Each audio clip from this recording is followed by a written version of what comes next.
I'm an old lawyer. I have three men that work for me. First, there is Turkey. Second, there is Nippers. Third, there is Ginger Nut. There are nicknames for them. My call center continued to grow steadily throughout the years, so I decided to get one more man to help me in the call center. I have met a great many in many days like Donald Trump, but the man who answered my advertisement, he was a scrivener, the strangest I ever saw or heard of. The man stood outside my call center before coming upstairs in the elevator. He did not move at all. He waited for me to speak when I reviewed his qualifications. He was an average-looking man. He was a young man. He was quiet. I repeat that he was quiet. He was dressed in clean clothes, but the clothes he wore looked as if someone my age would wear them.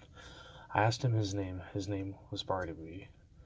At first, Bartleby almost worked too hard, taking phone calls. He worked all day, unlike Turkey and Nippers. I was very happy with his work, but I was not happy with how he went on about his day. He seemed too quiet. He did well like a cell phone. He was always looking down or speaking to a customer. One day, I asked Bartleby to come to my office to ask him if he wanted to do emails. Without moving at all, he did not even move his chair. Bartleby said, "I do not want to." I sat for a little time and pondering my thoughts. I asked him, "What do you mean? What do you want to?" "Not want to." "Are you sick right now?" "I want you to help the team with the emails." Again, he told me, "I do not want to." His face was peaceful. His eyes showed no feeling. He was not irritated. This is outlandish, I pondered to myself. What should I do? What can I do? What should I do? But my cell phone rang and I forgot I was even talking to him. A couple days later, 4 faxes came in my office. These faxes needed careful thoughts. I decided to give one document to each of us men. Each one came to my office except Bartleby. "Hurry up, Bartleby. I'm waiting for you." Bartleby came to my office and he stood in front of me for a second. "I do not want to," Bartleby, and then turned around and went back to his desk. I was so surprised. Again, I could not move at all. There was something about him that made me like him, yet simultaneously made me feel like something was wrong with him. I looked at the time on my computer. I saw that Bartleby never went to eat lunch. It was almost a 5-hour mark that people need to take lunch. He never got out of his desk. At 11 a.m., Ginger Nut brings everyone some donuts.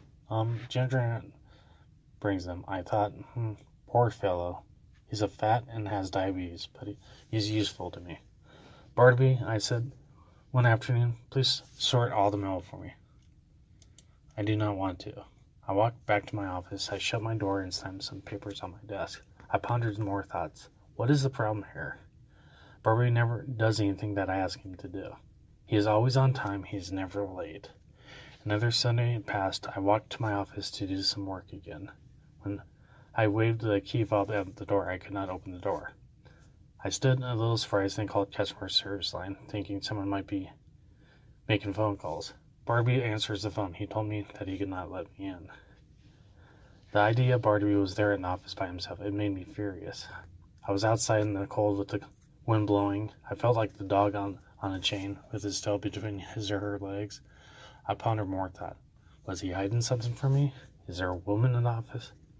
I do not think for a second that he has a woman up there. I'm sure he ate there, got dressed and slept there on the couch in the break room. How lonely and friendless Bartleby must be. I decided that I needed to help him. The next following day, I called him to my office. "Bartleby, will you tell me something about yourself?" "I do not want to." I sat down with him and said, "You do not have to tell me about your whole history when you finish writing those emails." "I've decided not to call customers back anymore," he said. He freaking left my office. I pondered it again. What should I do? He processes 3 times more than the person on the team. Bartleby is not going to call any of the customers back. Why should I keep him? I decided to tell him to leave. I gave him 6 days to leave my office. I told Bartleby I would give him some extra cash. If Bartleby would not work, he must leave, was my thought. On the sixth day, I was a little optimistic. I looked into the call center. He was the only one that showed up to work. The next day, I went to the office early before anyone. Nothing was moving. I tried to open the door with the card, but the door would not open. I called the customer service. Bartleby's voice came from the phone. I quickly hung up. I called again. Bartleby's voice again. I walked the streets, pondering again. I find this call center too far from the city hall. The bums lying in the parking lots nearby. In a world with Bartleby, I propose to move my office next week, and I shall no longer require your services. I tell you this in order that you may seek another call center to work at. I paid someone to move all the stuff from the office at another location. Bartleby just stood there looking around with a stare. I waved at him. Goodbye, Bartleby. I am leaving. May God be with you. Here, take my money. I placed the money directly in his hands. The cash dropped to the floor. Bartleby says, I do not want to. A couple weeks later, a stranger visited me at the new call center. You're responsible for this man you left in your call center, he said. He was the new owner of the new place. He told me that he tried to make him leave, but there was a lot of trouble. I drove back to my old office. I pondered some thought before I go there. I found Bartleby sitting on the empty floor with no one with him. There are two things I can do for you. I will get you a different job, or you can go at another call center. He said, I do not want to. Bartleby, will you come home with me and stay there until you can do? He softly, I do not want to. I said nothing. I screeched my tires. I went around town and visited nice places. Anything to get him off my mind. I decided to go back to the office. When I entered my office, I got a voicemail. Bartleby had been taken to jail. I found Bartleby in jail, and then he saw me without looking around, and he saw, I know you, and I have nothing to say to you. It was not that I brought you here, Bartleby. I was deeply hurt by his statement. I told him that I gave the prison guard to bring him great food like a steak. I do not want to eat anything, he said. I never want to eat food. Days passed, and I went to see him again, and I was told he was lying by himself, sleeping. I pondered to myself. I walked up to the thin Bartleby. He was lying on the cold stones. Bartleby had his knees to his chest. I walked him a couple times. His eyes were open. He seemed to be in a deep thought. The prison walks up to me. Does this guy ever eat? The guard asked. He never seems to eat, I answered. I walked up to him and closed his eyes. He's asleep, right? The guard said. With the president and lawyers, I answered. I'm telling this story because Bartleby died. He learned he had worked for many years in a call center for 9 years. He was in a special office that answered every call AT&T offers.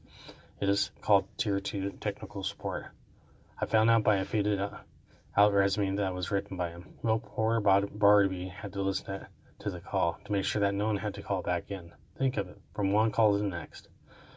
A letter has a check to a girl with 2 children, another with a single mother with 4 children. Poor Bartleby, he lost all his hope. His job left a sad peace in his soul.